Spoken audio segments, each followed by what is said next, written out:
Hello, lovely Stanford children. Miss Dania here in our office, which must mean it's time for another assembly. And would you believe it's the last assembly of 2020?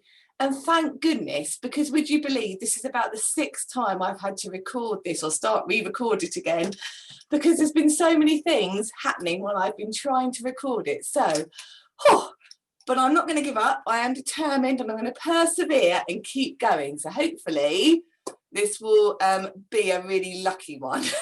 I managed to get through it right till the end, 7th time lucky. Right, so if you remember, last week in assembly we were thinking about what really matters at this time of year, and particularly given that we're in the pandemic and things are much more challenging for us at the moment. As I just said, the assembly has been really challenging for me this morning, but also that normally we'd all be in the hall together, and that's where I am with all my Stanford friends, that normally I would interact with you all and we'd have a really lovely time together, and I'm having to do this on my own in my office. So we've had to adapt in lots of different ways, but it's still important that we find different ways of making sure that our family and friends know that we're thinking of them, but also in a very safe and happy way. So let's see what door number we're going to be looking at today. So here's my toy shop calendar, and I'm recording this assembly on the 15th of December. So we need to go to door number 15. Are you ready to count with me, please? 1, 2, 3, 4, 5, 6, 7, 8, 9, 10, 11, 12, 13, 14, 15. I wonder what door number 15 says. Oh, a challenging one for this morning, to go with the end of a challenging year. So what is the hardest decision you will have to make this Christmas? You might want to pause and maybe think what the hardest decision you might have to make this Christmas is. Maybe you're not able to see maybe some really close family members because they're needing to keep safe and well, but we're looking forward to a time when we can all celebrate together again. So maybe have a think about that. So if you remember at last week's assembly, when I talked about what really matters, we thought about family and friends. And I said to you, I was going to share something with you that was written by a very close family friend of ours called Liz. And Liz was a neighbour when I was growing up in a village, and I used to help look after her 4 children. But also she had a small holding of lots of animals. And one of my memories, fondest memories of Lizzie, is going over to help her in her kitchen shampoo her chickens, so make sure all their feathers were really squeaky clean, and then blow dry them. We actually can you imagine that, blow drying them, because they were going to a show, and so we had to get them ready. So that's one of my fondest memories. So often, even if we can't see everybody at the moment, we can still think about people and think about those happy memories as well that we have. So she has written a play for children, and she said that we can share it. Now normally she would write plays for a little theatre group. Obviously they're not able to come together, so she's been at home and she's written this, and it's for children, and I thought I would share it with you this morning. So there are different characters in this play. So I've got different headgear. I hope I'm going to get it right. That was quite entertaining. There should be some outtakes maybe, but the different characters are, there is a narrator. So if you see me with the Christmas tree on my head, I'm being the narrator. There is Santa Claus. So if you see me like this, I'm Santa Claus, or I might, if I've got my stocking, be Santa Claus's wife. There is a couple of cheeky elves.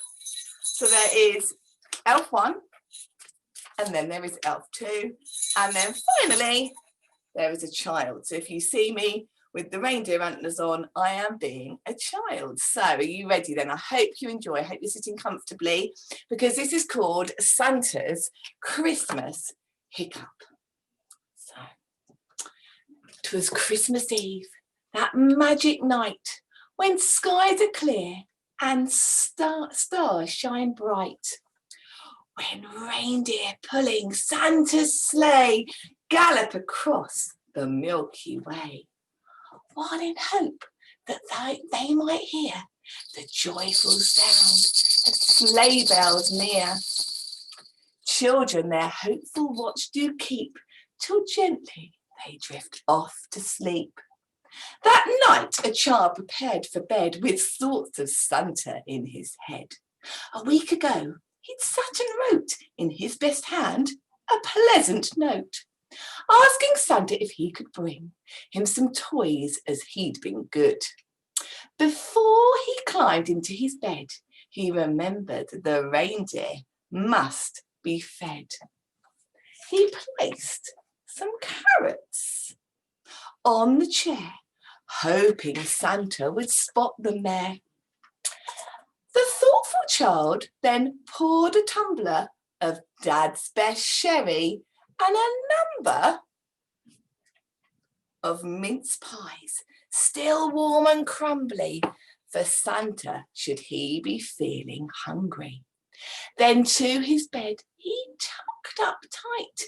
In his head his dreams took flight, picturing toys that Santa brings, bikes and trains, all sorts of things. As midnight struck, the door flew open, and in came Santa, of whom we've spoken. Bright red cloak, white beard, boots black, and lugging a great big sack. He spied the mince pies first, and bellowed, "Oh, what a conscientious fellow! His dad made these, I'll bet my boots, with flaky crust and full of fruits. Those shop-bought mince pies are quite tasty, nought's as good as homemade pastry." And as he tucked into the first, he realised he'd quite a thirst. At that moment, he did see a glass of sherry. That's for me. It's my favourite, I confessed. It's Harvey's Bristol cream, no less. It's been quite a chilly ride. This'll warm me up inside. I must say this is very pleasant. I leave the child an extra present. He tipped the glass, and though not greedily, took a mouthful far too speedily. He gulped the sherry far too hastily, and almost choked on bits of pastry. He took deep breaths to calm him down, but then something made him frown. "Something's jumping in my guts. Oh no! I've got hiccups. I must get some help from home."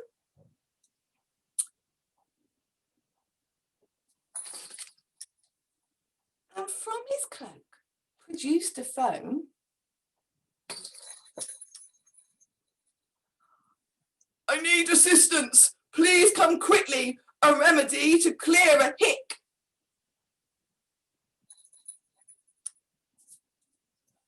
And magically an elf appeared with woolly hat and pointy ears. "I'm elf in safety," said the sprite. "What's your problem? I'll put you right." "Oh, I am in an awful jam. Please cure my hiccups if you can. I fear my hicks will wake the child. He's seen me and the presents piled around the tree before it's dawn. He's not supposed to wait till morn.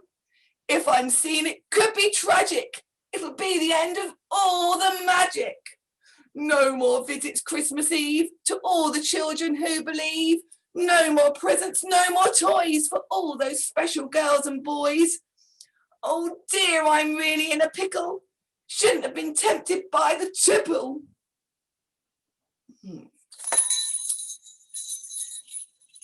Listen, Santa, if you please. Just get down upon your knees.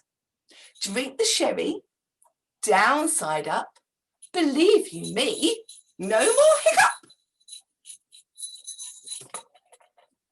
Though Santa did as he was told, he cried, "My bones are far too old for gymnastics such as these. I'm fearful that my joints will seize." Elfin helped him up along, and Santa smiled. "The hicks have gone! You really are a clever fellow, and the sherry's made me feel quite mellow. I'll empty my sack without delay, then speed off upon my sleigh." He tried to leave the way he came, but mighty Hiccup took his frame. Santa quickly dropped his sack, prepared once more for an attack. He phoned again and sent a selfie. "See my problem? Send an Alfie!" In the blinking of an eye, a second elf appeared and said, "Hi, my cure will sort you out your woes. Stand up straight upon your toes. Although to you this may sound funny, pat your head and rub your tummy." Santa responded,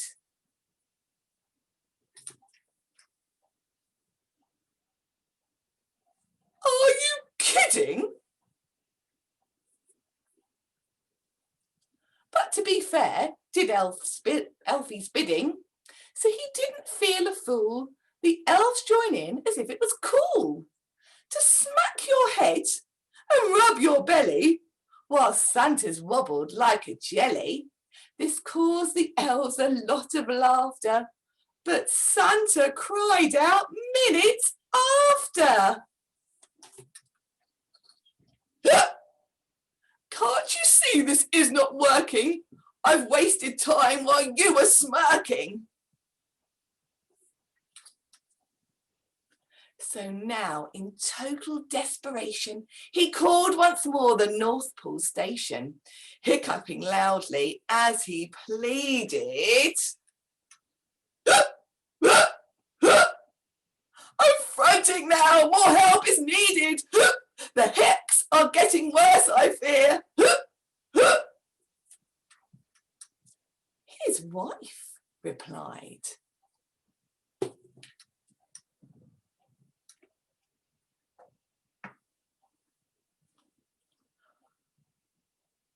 "Don't panic, dear. I'll come immediately myself. I've more experience than an elf." Without delay, she did arrive and smugly bragged,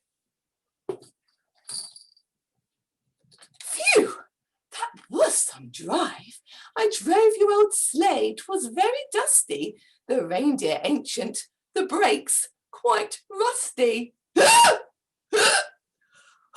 "Well, blow me down. I am surprised. Those old reindeer are long and retired." Oh, they really didn't take much persuasion, given the gravity of the situation. "Now let's get on and sort you out before you have another bout. Hold your breath as long as you can, whilst pressing down on your diaphragm." Poor old Santa did his best until he thought he'd burst his chest. Then as he let the air blow out, he gleefully let out a shout. "I think that you have done it, dearie. And straight away looked a lot more cheery. All hands on deck, let's be off into the sleigh that waits aloft. But again, he'd spoken far too soon, for as he turned to leave the room, he hiccuped louder than before, which shook the ceiling, walls and floor. Mortified, onto the bed he flopped. These hicks are never to be stopped. Dabbing his eyes with a soggy tissue, he said to all, you see the issue. Without a cure, the worst I fear, this is the end of my career. I can't continue any longer. The hicks are definitely getting stronger. Children are never at their best if they don't get their proper rest. Can you imagine the parents' peak if their kids no longer sleep? And all because I make a noise that wakes up all the girls and boys. And then a tear rolled down Santa's cheek. Not even his cheery wife could speak. I haven't got the appetite to circumvent the earth tonight. I'm finished, washed up, I'm really down. He whispered to them with a frown as he hicced so loud. Hiccup! It must be said, he nearly toppled off the bed. The atmosphere became subdued, all now in a sombre mood. When came a child's voice, clear and quiet. Santa, are you here tonight? Is it you, or am I dreaming? In you I've always been believing. If it's only in my head, I won't forget you chose my bed to have a rest and Dad's mince pie till you continue through the sky. Kids love you, Santa, can you hear? Look forward to you every year. Then with a very gentle cough, the child turned over, drifted off. For a moment nought was heard, all too moved to say a word. Then Santa slowly realised no more hicks materialised. After all the frantic action, all he needed was relaxing. Gone was the need for medication or embarrassing gyration. No further need of the contortion, just handed out in disproportion. His mood had soared from sheer frustration to a state of great elation. All it took to set him right was just a child's voice in the night that pierced his heart like an arrow and placed him on the straight and narrow. After some quiet contemplations, Santa said to his relations, "Come on, let's move. The children wait around the world. We can't be late." Swift his feet, now full of glee, ready to defy Earth's gravity. Then Santa, as he turned to go, noticed the carrots and said, "Oh, bring those veg, we mustn't lose it. I think the reindeer could really use it." Oh, nearly got the wrong one at the end. And in a twinkling, they were gone, and peace descended on the room, whilst the child experienced happy scenes, lost in the mysterious world of dreams. Okay, children, I hope you really enjoyed that play, and that I managed to get there last time. Lucky, final time of doing it. So I'm just going to share my candle with you now. So hopefully.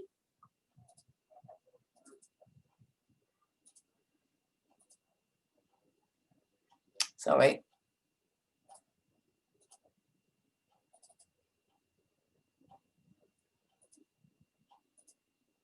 Oh, go back to the other ones. There we go. Okay, so I just want you to think about what then really, as we talked about at the beginning, what really matters this Christmas, and maybe what is the greatest gift that you could receive this Christmas. Okay. I know I'm going to see you face to face all before we finish on Friday, but well done everybody, you've done amazingly. I have actually seen your children around the world performance as well, the musical, absolutely superb. I know you're going to enjoy watching it, and we've also got our Christmas lunch to look forward to tomorrow. So have a good rest of the week, and I'll see you all again soon. Bye everybody. Happy Christmas!